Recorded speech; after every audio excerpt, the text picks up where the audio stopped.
అందుకే పెద్దవాళ్ళు ఒక మాట చెప్తారు, నీ జీవితం పండాలి అంటే నీకు పూజ వచ్చా రాదా వదిలే, నీకు వేదం తెలుసా తెలియదా వదిలిపెట్టేసేయి, నువ్వు ఉపనిషత్తులు చదువుకున్నావా చదువుకోలేదా వదిలిపెట్టేయి, రామాయణ భారత భాగవతాలు తెలుసుకున్నావా లేదా వదిలిపెట్టేయి, దక్షిణామూర్తి యొక్క మూర్తిని చూస్తూ కూర్చోవడం నేర్చుకో, అదొక్కటి నేర్చుకో చాలు.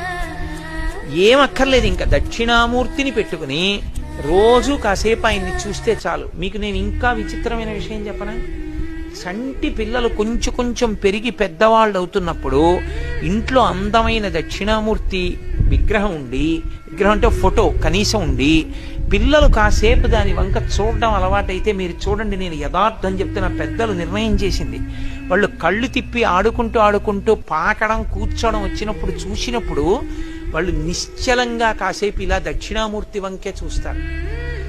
పిల్లలు చిన్నతనంలో దక్షిణామూర్తి వంక అలా ఎదురుగుండా కూర్చుని చూస్తే 2 ఫలితాలు వస్తాయి. అపమృత్యు దోషం పోతుంది, సరస్వతి కటాక్షం కలుగుతుంది. అందుకే అసలు ఇంట దక్షిణామూర్తి ఫోటో లేని ఇల్లు ఉండరాదు. అంత మంగళప్రదమూర్తి ఎవరు అంటే దక్షిణామూర్తియే.